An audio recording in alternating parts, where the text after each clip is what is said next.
Bibili tayo ngayon ng first full frame camera natin. Tapos i-unbox natin siya ngayon. Ang kinuha nating full frame camera is Sony A7 IV. Lumabas na yung A7 V. Kanina meron na ng A7 V eh. Kaya lang, ang mahal niya. Sobrang mahal niya. Ngayon kaya tayo medyo bumubulong dito. Natutulog na yung misis ko. Medyo excited tayo i-unbox to. Kaya anong oras ba dito? 10:30 pa lang naman, pero wala pa tayong tulog. Galing tayong trabaho kanina. Ayan, ito yung box niya. Ganda ng box niya. Parang silhouette lang yung lumalabas. Halos hindi mo makita. Sony, ayan. Sony A7 IV. May kit lens siya na FE2870mm f3.5 to 5.6 OSS. First time ko pa lang ito mabubuksan. Pero syempre nakita natin yung unit. Kasi galing tayo kanina sa Best Buy. Pumunta rin tayo sa Procam. Yung pinagbilang ko yun ng Procam, pinagbilang ko ng Fujifilm natin. Ito gamit natin ngayon, Fujifilm. Try ko, muntik pa. Hindi naman kailangan nito pero para maingat.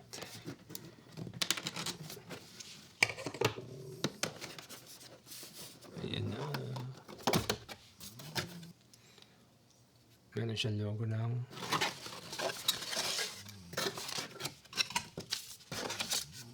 register mo yung 2 times double your warranty period by registering. Saka mga flyers, manuals. Diba? Ayun na. Ang ganda ng strap niya. Ayun yung strap niya. Tapos ito yung kit lens. Labas muna natin lahat. Kit lens. Ito yung camera. Tapos ito ba ito? Wala ito. Suspension. Ang battery. Power brick. Branded din siya ng Sony. Tapos yung battery. Ang galing, may hologram. Kita ba? Hindi kita eh. Pero may hologram.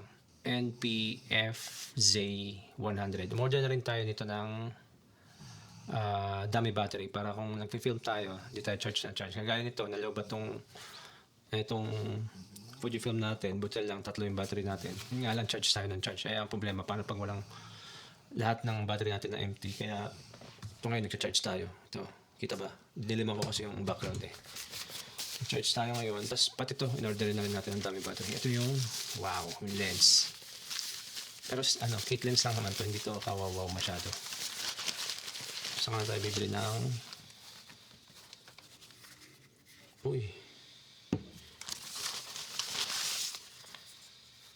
sa Canon nga pala wala siyang kasamang good lens. Ewan ko bakit nagtitipid. May branding syempre ng Sony. Ito na yung kit lens siya.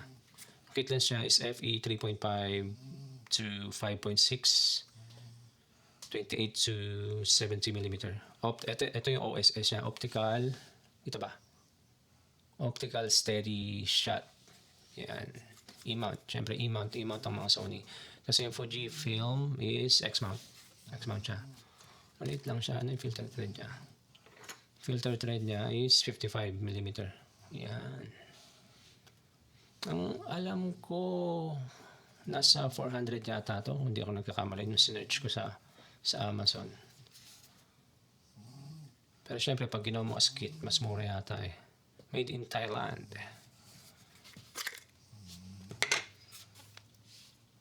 Whether sila ba to? Hindi ko alam eh.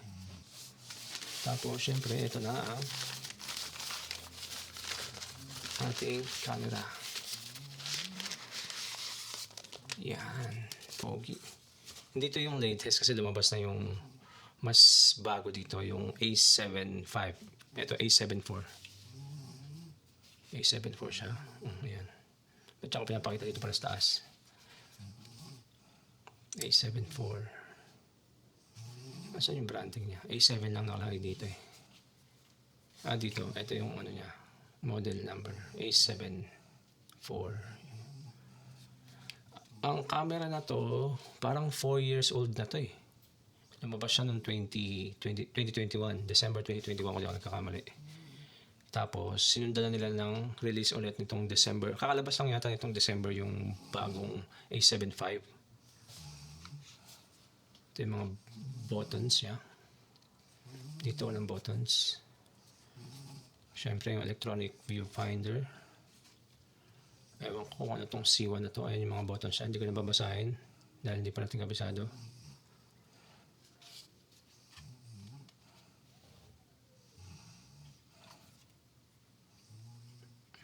Hindi na maingay ito, hindi na maalog. Medyo stiff na siya. Kasi meron na panood akong view na pag inaalog niyang ganito yung camera niya, ito maingay. Tapos yung mga port pala sa gilid niya, ito full HDMI na to. Itong Fuji kasi hindi pa eh. Tapos, card slot ba to? Ay hindi. Microphone ba to? Microphone yata to. Tapos, headphone. Para monitoring mo. Ayos ah. Ito, para saan to? Ano to? HDMI?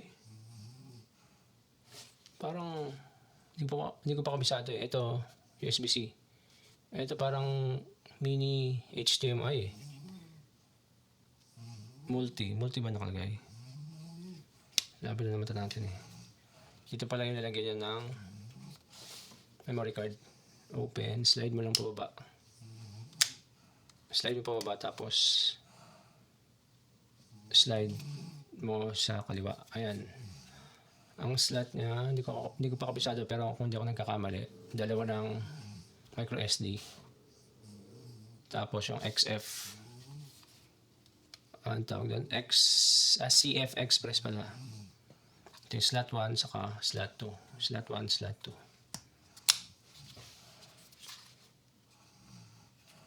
Tapos natin. Nakabukas yung ano niya, sensor niya. Full frame sensor. Tapos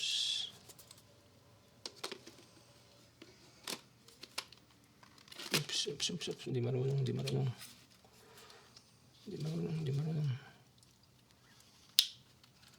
Ayan na, ilak na siya. Ang ganda ng hawakan ng grip nito. Ang laki. Malit lang kasi kamay ko eh. Oh. Ayan yung grip niya. Pero saktong-sakto. Lalo dito. Ayan. Tapos, syempre lagay natin yung battery pala. Ito yung ilalim niya. Syempre yung battery dito. Yung battery. Pero malamang wala itong charge. Paano?